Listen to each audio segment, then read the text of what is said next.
आजकल एक सवाल बहुत परेशान कर रहा है। क्या चैट जीपीटी जैसे एआई टूल्स, जिन पर हम इतना ज़्यादा इन्हिसार करने लगे हैं, कहीं हमें अंदर ही अंदर कम ज़हन तो नहीं बना रहे? तो सवाल ये है कि क्या टेक्नोलॉजी हमारे जहनों को खोखला कर रही है। चलें इसी सवाल की तह तक जाने की कोशिश करते हैं। है तो ये सोचने पर मजबूर करने वाली बात। अच्छा, तो शुरू करते हैं। सबसे पहले इस बात पर नज़र डालते हैं कि हमारे दिमाग कैसे एक तरह से ऑटो पायलट पर चल रहे हैं। यानी रोज़मर्रा की ज़िंदगी में ऐसे क्या सबूत हैं कि हम अपनी सोच का काम मशीनों पर डाल रहे हैं? कभी सोचा है कि सिर्फ 10 साल पहले और आज की याददाश्त में कितना बड़ा फर्क आ गया है ना हैरानी की बात। 10 साल पहले 5-7 फोन नंबर्स तो हर किसी को जुबानी याद होते थे। शहर के रास्ते, गलियां सब दिमाग में होते थे। और आज तो सारे नंबर्स फोन में सेव हैं और गूगल मैप्स की आवाज के बगैर तो जैसे कहीं पहुंचना ही नामुमकिन लगता है। अब ये देखने में तो एक छोटी सी बात लगती है, लेकिन ये इशारा एक बहुत बड़ी तब्दीली की तरफ है। तो ये तो हो गई रोजमर्रा की मिसालें, लेकिन इसके पीछे साइंस क्या कहती है? अब जरा साइंसी शवायद को देखते हैं। यानी कि भूलने की साइंस क्या है और जो नई रिसर्च हुई है वो एआई और हमारे दिमाग की एक्टिविटी के बारे में क्या बता रही है। इसी सिलसिले में एक बहुत दिलचस्प तहकीक हुई जिसे हम चैट जीपीटी ऐसे एक्सपेरिमेंट कह सकते हैं। इसमें रिसर्चर्स ने कुछ लोगों को एक मजमून लिखने को कहा और उस दौरान मुख्तलिफ टूल्स इस्तेमाल करवाते हुए उनके दिमाग की एक्टिविटी को मॉनिटर किया। और जो नतीजे आए ना, वो वाकई हैरान करने वाले थे। जिन लोगों ने कोई टूल इस्तेमाल नहीं किया, उनके दिमाग सबसे ज्यादा एक्टिव थे। जिन्होंने गूगल सर्च इस्तेमाल किया, उनकी एक्टिविटी दरमियानी थी। लेकिन जिन्होंने चैट जीपीटी इस्तेमाल किया, उनके दिमाग की मसरूफियत सबसे कम थी। मतलब बिल्कुल वाज़ेह फर्क था। ऐसा लग रहा था जैसे उनका दिमाग काम ही नहीं कर रहा, जैसे स्विच ऑफ हो गया हो। और सबसे बड़ी बात यह थी कि ये रिसर्च कई महीनों तक चली। रिसर्चर्स ने नोट किया कि वक्त के साथ साथ चैट जीपीटी वाले लोग और भी सुस्त होते गए। आखिर में तो वो बस कॉपी पेस्ट ही कर रहे थे, और जब उनसे पूछा गया कि भाई लिखा क्या है, तो वो ठीक से बता भी नहीं पाए कि मजमून किस बारे में था। और देखें, ये सिर्फ एक स्टडी की बात नहीं है। माइक्रोसॉफ्ट और कार्नेगी मेलन यूनिवर्सिटी की एक और रिसर्च में भी कुछ ऐसा ही सामने आया। उन्होंने ये देखा कि जो लोग एआई पर जितना ज्यादा भरोसा करते थे, उनकी तनकीदी सोच यानी क्रिटिकल थिंकिंग उतनी ही कम हो रही थी। साफ जाहिर है कि जब इन्हिसार बढ़ता है तो खुद से मसले हल करने की आदत कम हो जाती है। फिर फोकस मसला हल करने पर नहीं रहता, बल्कि सिर्फ टूल इस्तेमाल करने पर रह जाता है। लेकिन इस कहानी का एक दूसरा रुख भी है। देखिए, नई टेक्नोलॉजी से डरना कोई नई बात तो है नहीं। हजारों साल पहले सुकरात को लगता था कि लिखने की वजह से लोगों की याददाश्त कमजोर हो जाएगी। फिर 70 की दहाई में टीचर्स परेशान थे कि कैलकुलेटर बच्चों को हिसाब किताब भुला देगा, और 2011 में गूगल इफेक्ट की बात होने लगी।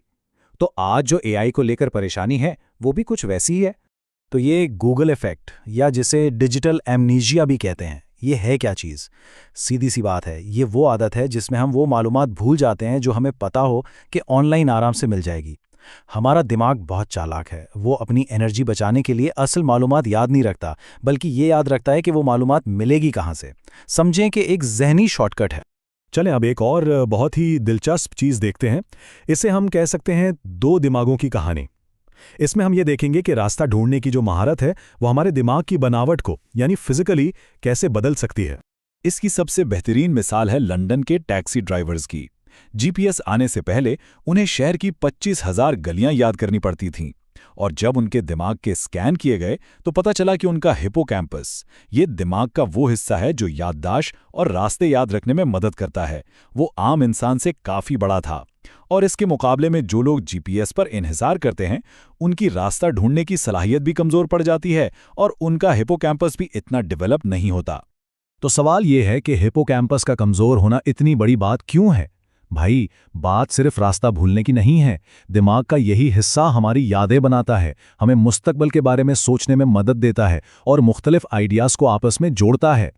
तो जब हम जीपीएस जैसी चीज़ों पर भरोसा करके अपने दिमाग की इस सलाहियत को इस्तेमाल ही नहीं करते, तो हम अनजाने में अपनी जहानत के इन अहम हिस्सों को भी कमज़ोर कर रहे होते हैं। यहाँ से एक बहुत ही दिलचस्प तजाद या पैराडॉक्स सामने आता है। इसे कहते हैं ग्रिंट वर्क पैराडॉक्स। मतलब ये कि हमारे दिमाग को सीखने के लिए मेहनत और मुश्किल की ज़रूरत आखिर क्यों पड़ती है। पहले तो ये समझना ज़रूरी है कि हमारे दिमाग कुदरती तौर पर कंजूस हैं, या कह लें कॉग्निटिव माइजर्स। मतलब ये कि दिमाग हमेशा सबसे आसान और कम मेहनत वाला रास्ता ढूंढता है। और ऐसा क्यों है? क्योंकि हमारा दिमाग जिस्म की 20% एनर्जी इस्तेमाल करता है, तो कुदरती तौर पर उसकी कोशिश होती है कि एनर्जी बचाए और शॉर्टकट्स ले। लेकिन तजाद यहीं पर है। असली सीखने के लिए तो रगड़ और मेहनत की जरूरत होती है। जब तक दिमाग खुद कोशिश ना करे, सोचे नहीं, गलतियां ना करे और फिर से कोशिश ना करे, तब तक इल्म पक्का नहीं होता। चैलेंज के बगैर असल लर्निंग हो ही नहीं सकती। और यहीं पर ग्रंट वर्क यानी वो मेहनत वाले काम अहम हो जाते हैं।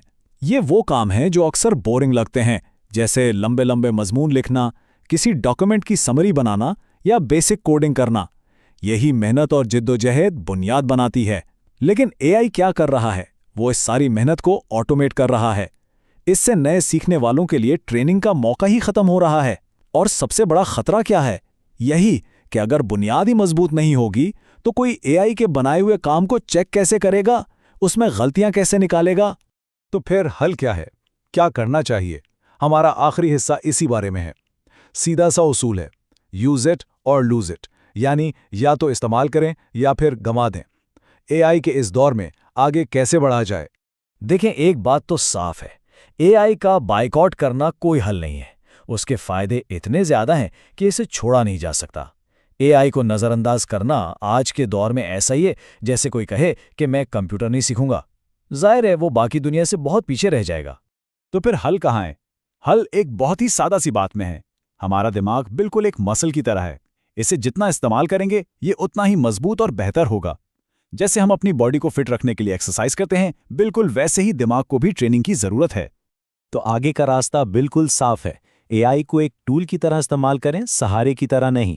अपनी बुनियादी स्किल्स को बचाकर रखें, यानी बगैर किसी मदद के लिखना, हिसाब करना और सोचना सीखें।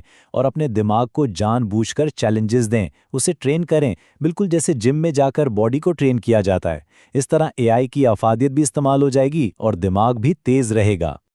और आखिर में ये सब कुछ हमें एक बहुत बड़े सवाल पर लाके खड़ा कर देता है।